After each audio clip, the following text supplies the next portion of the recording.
Hare Rama, Rama Rama, Hare Hare. Hare Krishna, Krishna Krishna, Hare Hare. Hare Rama, Rama Rama, Hare Hare. Hare Krishna, Krishna Krishna, Hare Hare. Hare Rama, Rama Rama, Hare Hare. Hare Krishna, Krishna Krishna, Hare Hare. Chapter 9. Brahmovacha Jnatosi medhyas suchirannanu deha bhajam na jnayate bhagavato gatirityavadhyam nanyachvadasti bhagavannapi tanna shuddham maya gunavyatikaradyadururvibhasi. Lord Brahma said, O my Lord, today, after many, many years of penance, I have come to know about you. Oh, how fortunate the embodied living entities are that they are unable to know your personality. Oh, how unfortunate the embodied living entities are that they are unable to know your personality. My Lord, you are the only knowledgeable object because there is nothing supreme beyond you. Is there, if there is anything supposedly superior to you, is that not the absolute?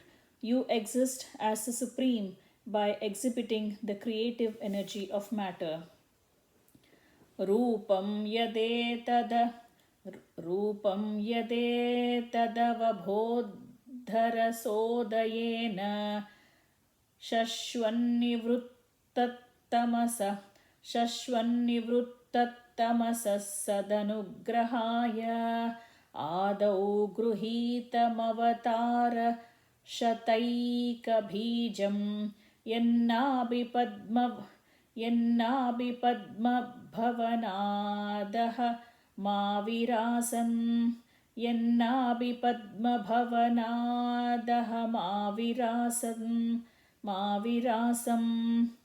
The form which I see is eternally freed from the material contamination and has advented to show mercy to the devotees as a manifestation of internal potency. This incarnation is the origin of many other incarnations, and I am born from the lotus flower grown from your navel home.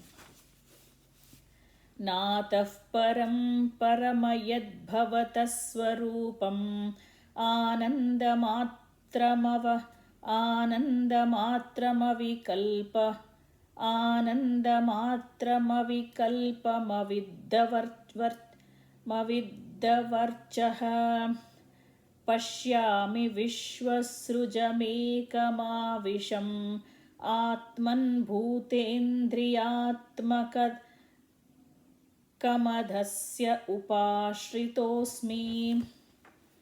O my Lord, I do not see a form superior to your present form of eternal bliss and knowledge. In your impersonal Brahman effulgence is the spiritual sky, and there is no occasional change and no deterioration of internal potency. I surrender unto you because whereas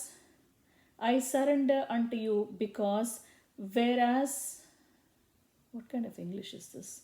I surrender unto you because whereas I am proud of my material body and senses, your lordship is the cause of the cosmic manifestation, and yet you are untouched by matter.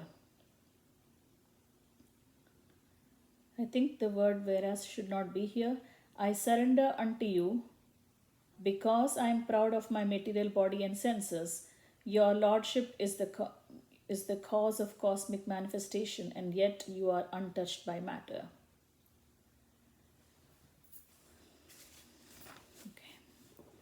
Tadva idam bhuvana mangalaya dhyanesmano darshitam ta uvasakanam tasmai namo bhagavate nuvidhema tubhyam yo यो नादृतो नरकभाग्भिरसत्प्रसङ्गैः.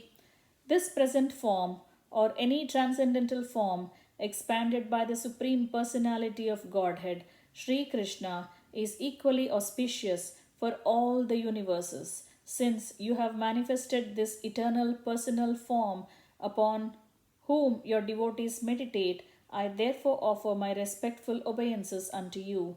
Those who are destined to be dispatched to the path of hell neglect your personal form because of speculating on material topics. ये तु त्वदीयचरणाम्बुजकोशगन्धं जिघ्रन्ति कर्णविवरैः श्रुतिवातनीतं भक्त्या गृहीतचरणः परया च तेषां नापैषिनाथ हृदयाम्बुरुहात् स्वपुंसाम्. O my Lord, persons who smell the aroma of your lotus feet, carried by the air of Vedic sound through the holes of the ears, accept your devotional service. For them, you are never separated from the lotus of their hearts. तावद्भयं द्रविणदेहसुहृन्निमित्तं शोकस्पृहा परिभवो विपुलश्च लोभः तावन्ममेत्य सदवग्रह आर्तिमूलं यावन्न तेऽङ्घ्रिमभयं प्रवृणीत लोकः. O my Lord, the people of the world are embarrassed by all the material anxieties. They are also afraid. They always try to protect wealth, body, and friends, and they are filled with lamentation and unlawful desires and paraphernalia, and they avariciously base their undertakings on the perishable conceptions of my and mine. As long as they do not take shelter of your safe lotus feet, they are full of such anxieties.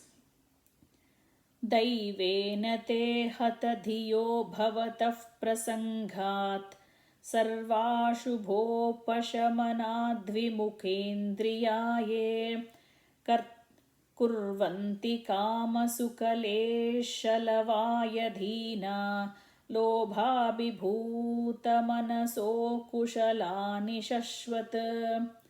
O my Lord, persons who are bereft of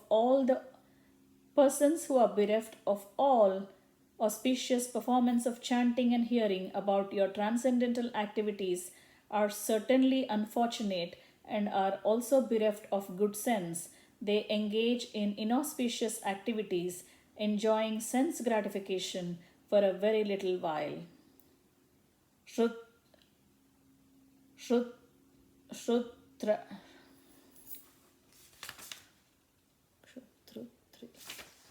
क्षुत्रुत्रिधातुभिरिमा मुहुरध्यमानाः शीतोष्णवातवरशैरिततेतराच्च कामाग्निनाच्युतरुषा च सुदुर्भरेण सम्पश्यतो मन urukramasīdate me. O great anchor, my Lord, all these poor creatures are constantly perplexed by hunger, thirst, severe cold, secretion, and bile, attacked by coughing winter, blasting summer, rains, and many other disturbing elements, and overwhelmed by strong sex urges and defatigable anger. I take pity on you, and I am very much aggrieved for them. Yavat prutak tvamidamatmaman यावत् पृथक् त्वमिदमात्ममन् इन्द्रियार्थम् आयाबलं भगवतो जन ईश पश्येत् तावन्न संस्मृतिरसौ मेतव्यार्थापि दुःखनिवहं वहति क्रियार्ता. O my Lord, the material miseries are without factual existence for the soul, yet as long as the conditioned souls see the body as meant for sense enjoyment, he cannot get out of the entanglement of material miseries, being influenced by your external energy. Ahni, Ahniya Pruta, Ahniya Prutarthakarana Nishayana Nana Manoratadhiya Bhagnanidraha Daivahatartarachana Rushayopi Deva Yushmat Prasangha Vimukha Ihasam Saranti. Such non-devotees engage their senses in very troublesome and extensive work, and they suffer insomnia at night because their intelligence constantly breaks their sleep with various mental speculations. They are frustrated in all their various plans by supernatural power. Even great sages, if they are against your transcendental topics, must rotate in this material world.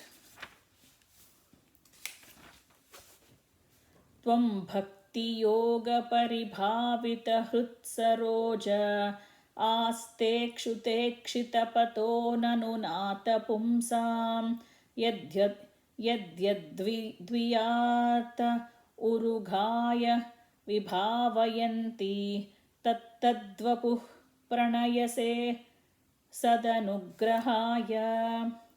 O my Lord, your devotees can see you through the eyes. O my Lord, your devotees can see you through the ears by the process of bona fide hearing, and thus their hearts become cleansed, and you take your own seat there. You are so merciful to your devotees that you manifest yourself in the particular eternal form of transcendence in which they always think of you. Nati prasidhati tayopachitopacharair araditas suraganair hrudi baddhakamaihi yat sarvabhuta dayaya sadalabhyayaiko nana janeshvavahita suhrudantaratma. My Lord, you are very much satisfied by the worship of the demigods, who arrange for your worship very pompously with various paraphernalia, but who are full of material hankerings. You are situated in everyone's heart as a supersoul just to show your causeless mercy, and you are the eternal well-wisher, but you are unavailable for a non-devotee. Pumsamato vividharmabhiradvaradyayir danena chogratapasa paricharyaya cha aradhanam bhagavatastava satkriarto dharmorpitah karhi chidbriyate nayatra. But the pious activities of the people, such as the performance of Vedic rituals, charity, austere penances, and transcendental service, performed with a view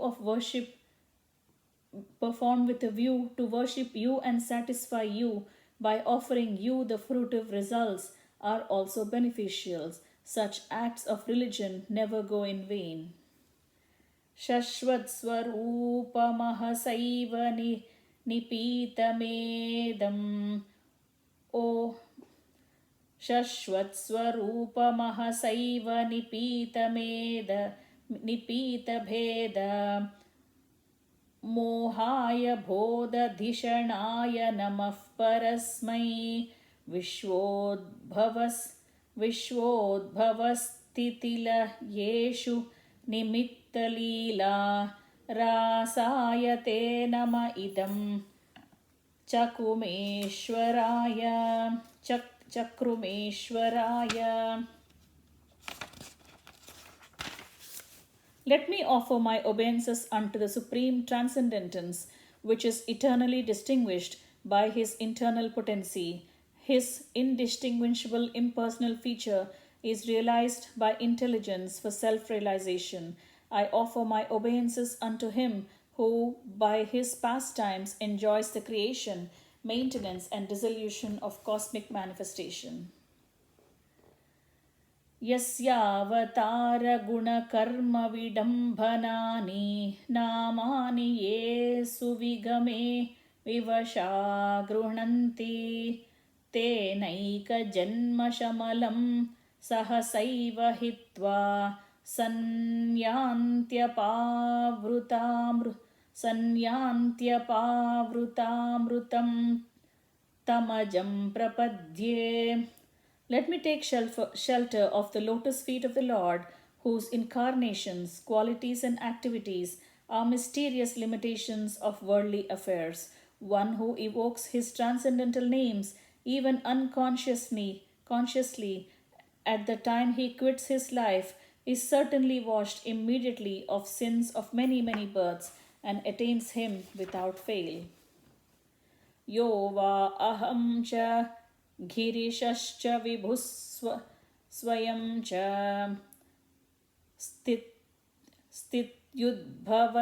स्थित्युद्भवप्रलयहेतव आत्ममूलं भित्त्वा त्रिपाद्ववृधः एक उरुप्ररोह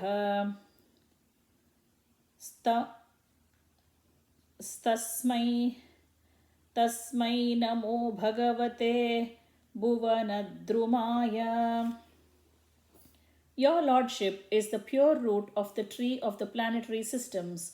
This tree has grown by first penetrating the material nature of the tree trunks as me, Shiva, and you, and Almighty for creation, maintenance, and dissolution, and we three have grown with many branches. Therefore, I offer my obeisances unto you, the tree of the cosmic manifestation. Loko vikarma niratah कुशले प्रमत्तः कर्मण्ययं त्वदुदिते भवदर्चने स्वे यस्तावधस्य बलवानिह जीविताशां सद्यश्चिन्नच्य निमिषाय नमोऽस्तु तस्मै. People in general all engage in foolish acts, not in really beneficial activities, inundated directly by you for their guidance. As long as their tendency for foolish work remains powerful, all their plans in the struggle of the existence will be cut into pieces. I therefore offer my obeisances unto him who acts as eternal time.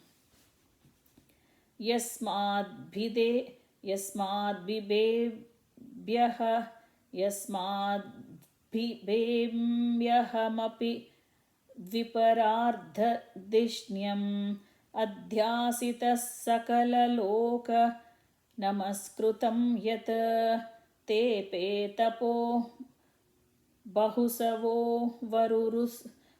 ववुरुत्समानास् तस्मै नमो भगवते धीमकाय तुभ्यम्. Your Lordship, I offer my respectful obeisances unto you, who are indefatigable,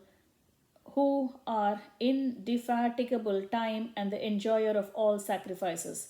Although I am situated in an abode which will continue to exist for a time duration of 2 prarardhas, although I am the leader of all other planets of the universe, and although I have undergone many, many years of penance for self-realization, still I offer my respects unto you. Tiryang Manushya Vibhudadhishu Jivayonish Vatmechayatma Krutasek Tu Pariptana रेमे निरस्तविषयोऽप्यवरुद्धदेहस्तस्मै नमो भगवते पुरुषोत्तमाय. O my Lord, by your own will you appear in various species of living entities, among animals lower than human beings, as well as among the demigods, to perform your transcendental pastimes. You are not allowed by material contamination. You come just to fulfill the obligations of your own principles of religion, and therefore, O Supreme Personality, I offer my obeisances unto you for manifesting such different forms. यो विद्ययानुपहतोऽपि दशार्धवृत्त्या निद्रामुवाय जठरीकृतलोकयात्रः अन्तर्जलेहिकशिपुस्पर्शानुकूलां भीमोर्मिमालिनि जनयस्य सुखं Vivrushvan. My Lord, you accept the pleasure of sleeping in the water of devastation, where there are violent waves, and you enjoy pleasure on the bed of snakes, showing the happiness of your sleep to intelligent persons. At that time, all the universal planets are stationed within your abdomen. यन्नाभिपद्मभवनादहमासमीड्य लोकत्रयोपकरणो यदनुग्रहेण तस्मै नमस्त उदरस्तभवाय योग निद्रावसान विकसन्नलिने क्षणाय. O object of my worship, I am born from the house of your lotus navel for the purpose of creating the universe by your mercy. All these planets of the universe were stationed within your transcendental abdomen while you were enjoying sleep. Now your sleep has ended. Your eyes are open like blossoming lotuses in the morning. सोऽयं समस्तजगतां सुहृदेक आत्मा सत्त्वेन यन्मृडयते भगवान् भगेन तेनैव मे दृशमनुस्पृशताद्यैथाहं स्रक्ष्यामि पूर्ववदिदं प्रणतप्रियोऽसौ. Let the Supreme Lord be merciful towards me. He is the one friend and soul of all living entities in the world, and he maintains all for their ultimate happiness by his transcendental opulences. May he be merciful towards me so that I, as before, may be empowered with the introspection to create, for I am also one of the surrendered souls who are dear to the Lord. Yesha prapanna Varado Yamayatmashaktya Yadyat Karishyati Gruhita Gunavataraha Tasmin Svavikramamidam Srujatopi Cheto Yujjita Karma Shamalam Chayata Vijruhyam. The Supreme Lord, the personality of Godhead, is always the benefactor of the surrendered souls. His activities are always enacted through his internal potency, Rama, or the goddess of fortune. Rama, or the goddess of fortune. I pray only to engage in his service in the creation of the material world, and I pray that I not be materially affected by my works, for thus I may be able to give up the false prestige of being the creator. Nabihradhadiha satom bhasi yasya pumso vijnana shaktirahamasamantashaktehe rupam vichitramidhamasya vivrunvato me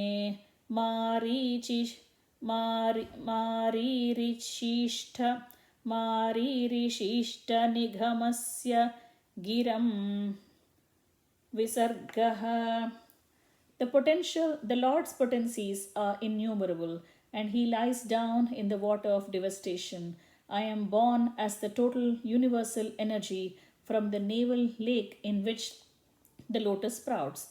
I am now engaged in manifesting his diverse energies in the form of cosmic manifestation. I therefore pray that in the course of my material activities, I may not be deviated from the vibration of the Vedic hymns. So savada Savadabhra Karuno Bhagavan Vivruddha Premasmitena Nayanamburuham Vijrumbhan Uttaya Vishwavijayaya Chano Vishadam Madhyagirapanayatat Purushah Puranaha. The Lord, who is the Lord, who is supreme and is the oldest of all, is unlimitedly merciful.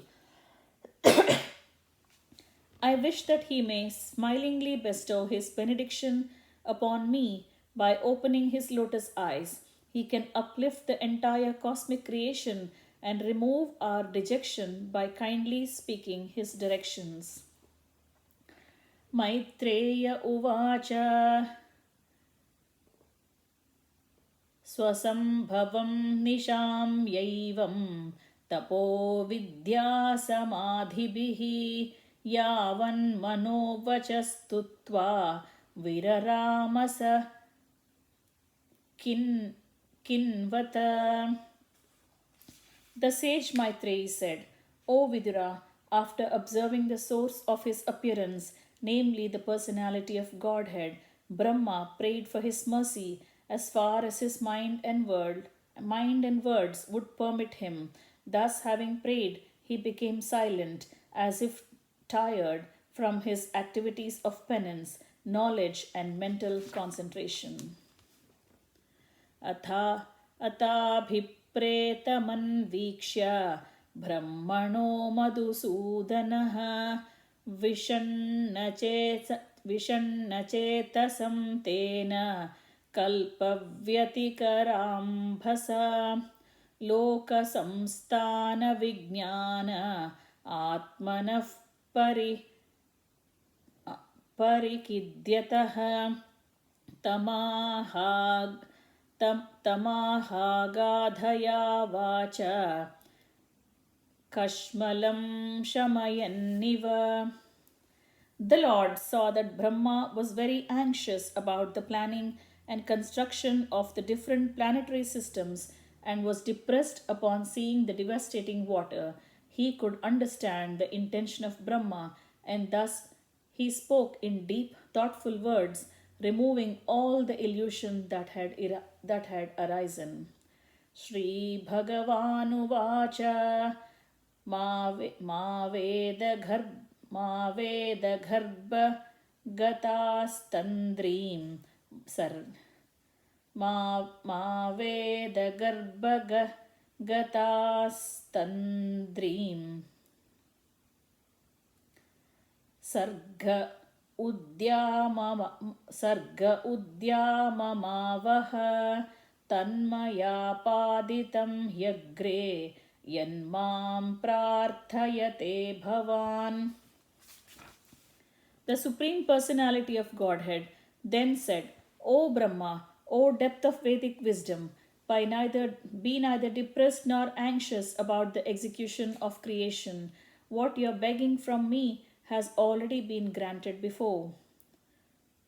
Bhuyastvam tapa atishta vidyam chaiva madashrayam tabhyam antarhrudih brahman lokan drakshyasya pavrutan. O Brahma, situate yourself in penance and meditation and follow the principles of knowledge to receive my favor. By these actions, you will be able to understand everything from within your heart. Tata atmani loke cha bhakti yuktas samahitaha द्रष्टासि मां ततं ब्रह्मन् मयि लोकास्त्वमात्मनः. O Brahma, when you are absorbed in devotional service in the course of your creative activities, you will see me in you and throughout the universe, and you will see that you yourself, the universe, and the living entities, and you will see that you yourself, the universe, and the living entities are all in me. Yada tu sarvabhuteshu dharunashvagrimi यदा तु सर्वभूतेषु धारुष्वग्निमिव स्थितं प्रतिचक्षीत मां लोको जह्यात्तर्ह्येव कश्मलम्. You will see me in all living entities as well as all over the universe, just as fire is situated in wood. Only in the state of transcendental vision will you be able to be free from all kinds of illusion. Yada rahitamatmanam bhutendriyagunashayaihi swarupena mayopetam pashyan swarajyamruchyati. When you are free from the conception of gross and subtle bodies, and when your senses are free from all influences of the modes of material nature, you will realize your pure form in my association. At that time, you will be situated in pure consciousness. Nana karma vitanena praja bahvi sisrikshataha natma vasidat yas natma vasidat yasmimste varshiyan madanugraha. Since you have desired to increase the population innumerably and expand your varieties of service, you should never be deprived in this manner, because my causeless mercy upon you will always increase for all time. Rishimadyam na bhadnati papiyam stvam rajogunaha yanmano mayi nirbhaddam prajasam srujatopite. You are the original Rishi, and because your mind is always fixed on me, even though you will be engaged in generating various progeny, the vicious mode of passion will never encroach upon you.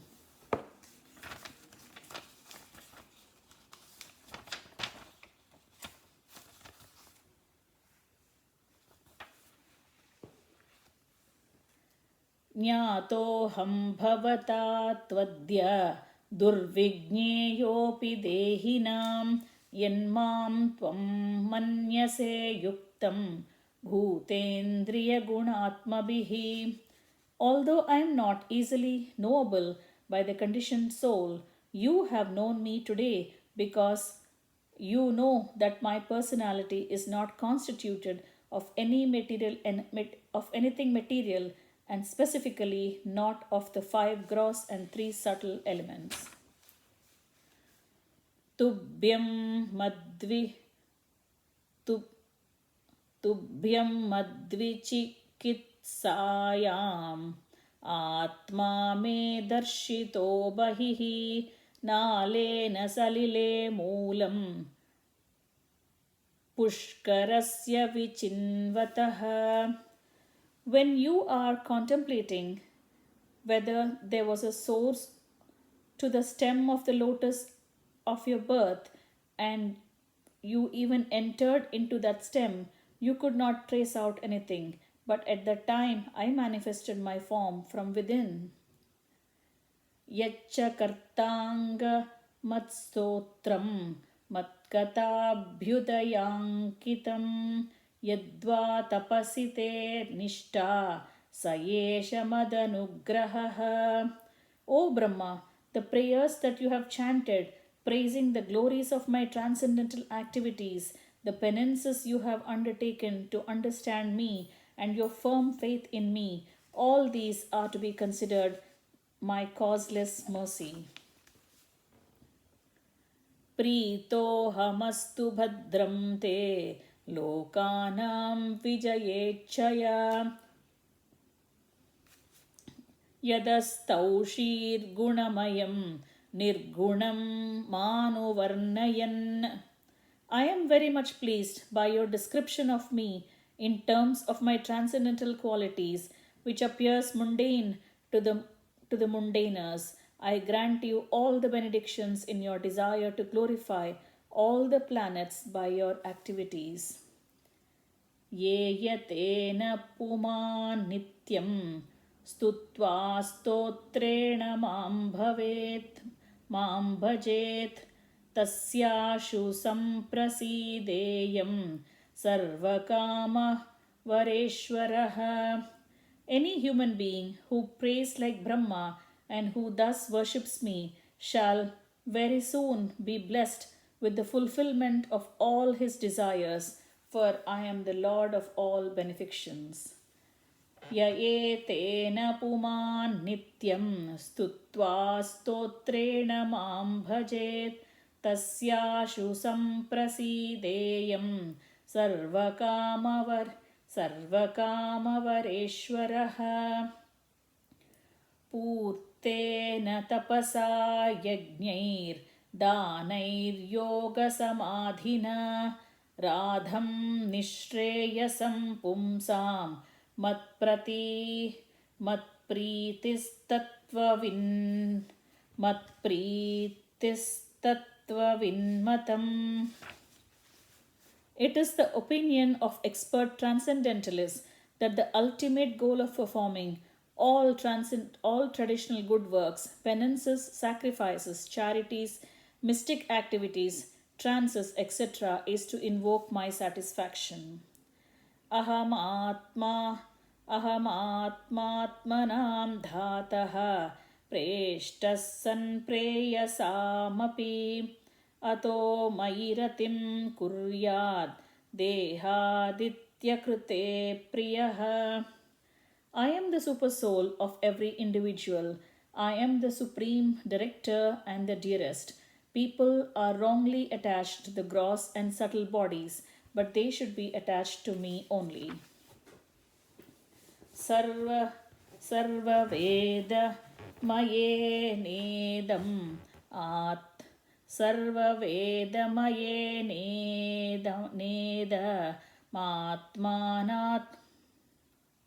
सर्ववेदमयेनेदम् आत्मनात्मयोनिना प्रजा सृजयता पूर्वं याश्च मय्यनुशेरते. By following my instructions, you can now generate the living entities as before by the dint of your complete Vedic wisdom and the body you have directly received from me, the supreme cause of everything. Maitreya uvacha tasma evam jagatsrashte pradhana purusheshwaraha vyajyedam svena rupena kanchanabhastirodhade. The sage Maitreya said, after instructing Brahma, the creator of the universe, to expand the primeval Lord, the personality of Godhead, in his personal form as Narayana, disappeared.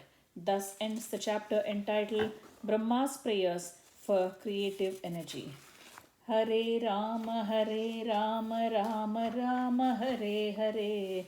Hare Krishna, Krishna Krishna, Hare Hare.